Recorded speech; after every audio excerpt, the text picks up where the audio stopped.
মুহূৰ্তত ডাঙৰ খবৰ দিবলৈ চেষ্টা কৰিছে মুখ্যমন্ত্ৰী ডক্টৰ হিমন্ত বিশ্ব শৰ্মাৰ তৰফৰ পৰা স্বাধীনতা দিৱসৰ দিনা কেইবাটাও ডাঙৰ মন্তব্য কৰা হৈছিল অবিভক্ত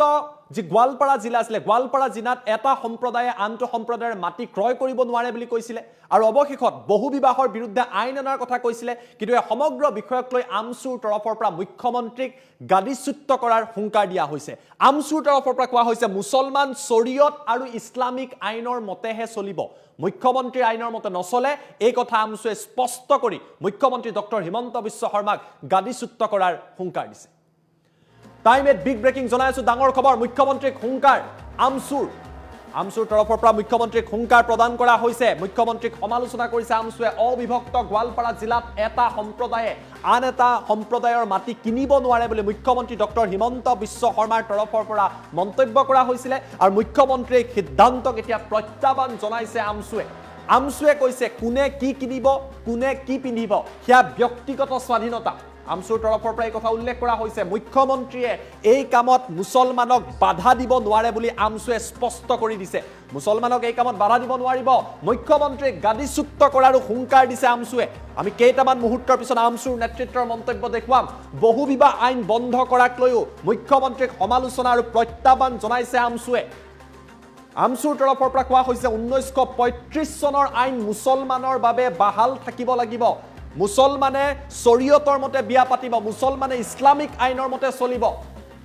স্পষ্টভাৱে কৈছে মুছলমানৰ বিয়া ইছলামিক আৰু শৰীয়তৰ আইনৰ মতে হ'ব লাগিব আমি ইছলামিক আইন মতে চলিম আমচুৰ তৰফৰ পৰা মুখ্যমন্ত্ৰীক হুংকাৰ মুখ্যমন্ত্ৰীৰ কথা মতে মুছলমান নচলে বুলি আমচুৰ তৰফৰ পৰা উল্লেখ কৰা হৈছে শৰীয়ত আৰু ইছলামিক আইনৰ মতেই আমচু চলিব আনহাতে ইউএছটিএমৰ বিষয়টোক লৈ ইউএছটিএমৰ পক্ষতো আমচুৱে মাত মতা পৰিলক্ষিত হৈছে মুখ্যমন্ত্ৰীক প্ৰত্যাহ্বান জনাইছে আমচুৱে কৈছে যে আমচু হাত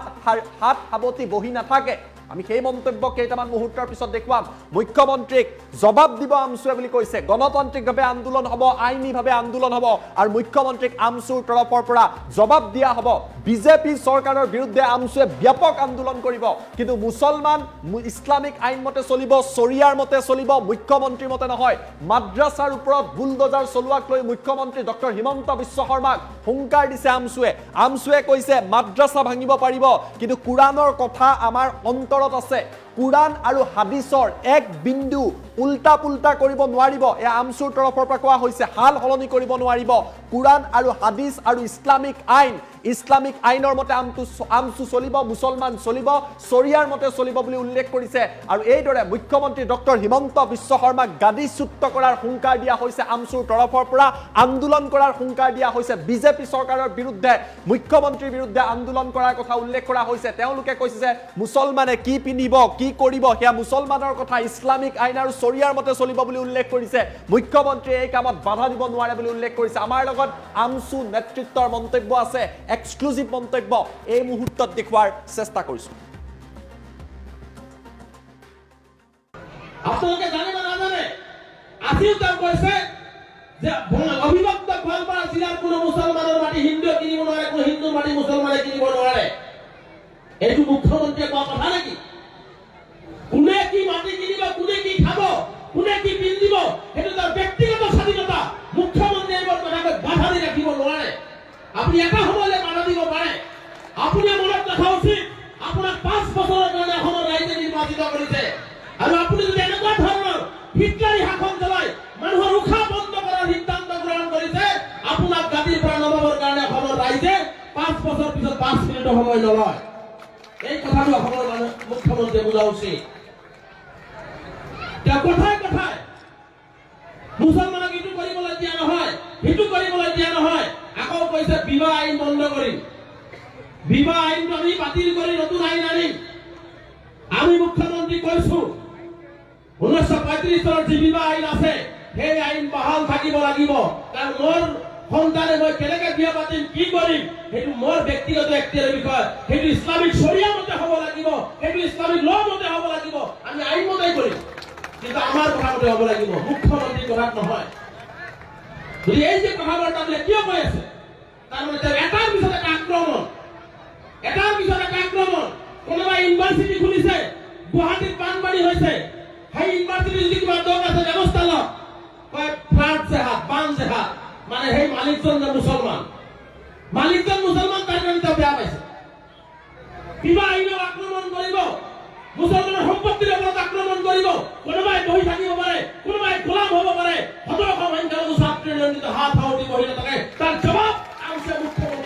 প্রস্তুত আছে।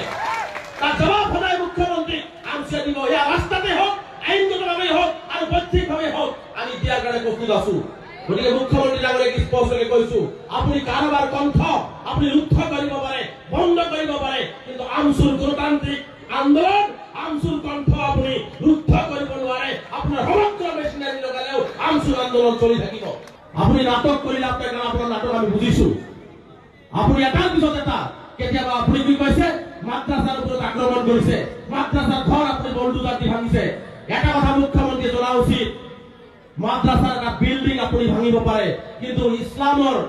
যি কথা, কোৰআনৰ যি ব্যাখ্যা, যি অন্তৰত আমাৰ ভিতৰত আছে, সেইটো আপুনি বলডুজাৰ নহয়, পৃথিৱীৰ কোনো শক্তিৰে ভাঙিব নোৱাৰে। সেইকাৰণে স্পষ্টকৈ কৈছো যে আপুনি কোৰআন আৰু হাদিছক এক বিন্দু আপুনি উল্টা পুল্টা কৰিব নোৱাৰে। আপুনি যিমানেই শক্তি প্ৰয়োগ নকৰক কিয়, আপোনাৰ পাৱাৰ আছে, আপুনি এটা ঘৰ ভাঙিব পাৰে, কিন্তু মাদ্ৰাসা শিক্ষা আপোনাৰ দম নাই বন্ধ কৰিবৰ কাৰণে। আপনি দিল্লিত গৈ মিছা কথা কৈ লাভ নাই। ইমান মাদ্ৰাসা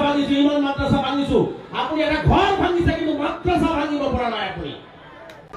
আপোনালোকে জানে বা নাজানে, আজিও তেওঁ কৈছে যে অবিভক্ত গোৱালপাৰা জিলাৰ কোনো মুছলমানৰ মাটি হিন্দুৱে কিনিব নোৱাৰে, কোনো হিন্দুৰ মাটি মুছলমানে কিনিব নোৱাৰে। এইটো মুখ্যমন্ত্ৰীয়ে কোৱা কথা নেকি? কোনে কি মাটি কিনিব, কোনে কি খাব, কোনে কি পিন্ধিব, সেইটো তাৰ ব্যক্তিগত স্বাধীনতা। মুখ্যমন্ত্ৰীয়ে এইবোৰ কথাক বাধা দি ৰাখিব নোৱাৰে। আপুনি এটা সময়লৈ বাধা দিব পাৰে। আপুনি মনত ৰখা উচিত, আপোনাক 5 বছৰৰ কাৰণে অসমৰ ৰাইজে নিৰ্বাচিত কৰিছে, আৰু আপুনি যদি এনেকুৱা ধৰণৰ হিটলাৰী শাসন চলাই মানুহৰ উশাহ বন্ধ কৰাৰ সিদ্ধান্ত গ্ৰহণ কৰিছে, আপোনাক গাদীৰ পৰা নমাবৰ কাৰণে অসমৰ ৰাইজে 5 বছৰ পিছত 5 মিনিটৰ সময় নলয়। এই কথাটো অসমৰ মুখ্যমন্ত্ৰীয়ে বুজা উচিত। তেওঁ কথাই মুছলমানক ইটো কৰিবলৈ দিয়া নহয়, সিটো কৰিবলৈ দিয়া নহয়। আকৌ কৈছে বিবাহ আইন বন্ধ কৰিম, বিবাহ আইনটো আমি বাতিল কৰি নতুন আইন আনিম। আমি মুখ্যমন্ত্ৰী কৈছো 1935 চনৰ যি বিবাহ আইন আছে, সেই আইন বাহাল থাকিব লাগিব। কাৰণ মোৰ সন্তানে মই কেনেকে বিয়া পাতিম, কি কৰিম, সেইটো মোৰ ব্যক্তিগত এখতিয়াৰৰ বিষয়। সেইটো ইছলামিক শৰিয়া মতে হ'ব লাগিব, সেইটো ইছলামিক ল মতে হ'ব লাগিব। আমি আইন মতেই কৰিম, কিন্তু আমাৰ কথা মতে হ'ব লাগিব, মুখ্যমন্ত্ৰীৰ কথা নহয়। এই যে কথা বাৰ্তাবিলাক কিয় কৈ আছে, তাৰমানে এটাৰ পিছত এটা আক্ৰমণ। কোনোবা ইউনিভাৰ্চিটি খুলিছে, গুৱাহাটীত বানপানী হৈছে, সেই ইউনিভাৰ্চিটি যদি কিবা দোষ আছে ব্যৱস্থা লওক, কয় ফ্লাড জেহাদ, বান জেহাদ, মানে সেই মালিকজন মুছলমান, তাৰ কাৰণে তেওঁ বেয়া পাইছে। কিবা আইনক আক্ৰমণ কৰিব, মুছলমানৰ সম্পত্তিৰ ওপৰত আক্ৰমণ কৰিব, কোনোবাই বহি থাকিব পাৰে, কোনোবাই গোলাম হ'ব পাৰে, শতশ সংখ্যালঘু ছাত্ৰীৰ নিয়ন্ত্ৰিত হাত সাৱটি বহি নাথাকে। তাৰ জবাব আমছে মুখ্যমন্ত্ৰী দিয়াৰ কাৰণে প্ৰস্তুত আছে। তাৰ জবাব সদায় মুখ্যমন্ত্ৰী আমছে দিব, ইয়া ৰাস্তাতে হোক, আইনগতভাবে হোক আৰ বৈধিকভাবে হোক, আমি দিয়াৰ কাৰণে প্ৰস্তুত আছো। গতিকে মুখ্যমন্ত্ৰী ডাঙৰীয়াক স্পষ্টকৈ কৈছো, আপুনি কাৰোবাৰ কণ্ঠ আপুনি ৰুদ্ধ কৰিব পাৰে, বন্ধ কৰিব পাৰে, কিন্তু আমচুৰ গণতান্ত্ৰিক আন্দোলন, আমচুৰ কণ্ঠ আপুনি ৰুদ্ধ কৰিব নোৱাৰে। আপোনাৰ সমগ্ৰ মেচিনাৰী লগালেও আমচুৰ আন্দোলন চলি থাকিব। আপুনি নাটক কৰিলে আপোনাৰ নাটক আমি বুজিছো। আপুনি এটাৰ পিছত এটা, কেতিয়াবা আপুনি কি কৈছে মাদ্ৰাছাৰ ওপৰত আক্ৰমণ কৰিছে, মাদ্ৰাছাৰ ঘৰ আপনি বলদুজাৰ দি ভাঙিছে। এটা কথা মুখ্যমন্ত্ৰীয়ে জনা উচিত, মাদ্ৰাছাৰ একটা বিল্ডিং আপনি ভাঙিব পাৰে, কিন্তু ইসলামৰ যি কথা, কোৰআনৰ যি ব্যাখ্যা, যি অন্তৰত আমাৰ ভিতৰত আছে, সেইটো আপুনি বলডুজাৰ নহয়, পৃথিৱীৰ কোনো শক্তিৰে ভাঙিব নোৱাৰে। সেইকাৰণে স্পষ্টকৈ কৈছো যে আপুনি কোৰআন আৰু হাদিছক এক বিন্দু আপুনি উল্টা পুল্টা কৰিব নোৱাৰে। আপুনি যিমানেই শক্তি প্ৰয়োগ নকৰক কিয়, আপনাৰ পাওয়াৰ আছে, আপনি একটা ঘৰ ভাঙিব পাৰে, কিন্তু মাদ্ৰাসা শিক্ষা আপনাৰ দম নাই বন্ধ কৰিবৰ কাৰণে। আপনি দিল্লিত গৈ মিছা কথা কৈ লাভ নাই। ইমান মাদ্ৰাসা ভাঙিছো, আপনি একটা ঘৰ ভাঙিছে,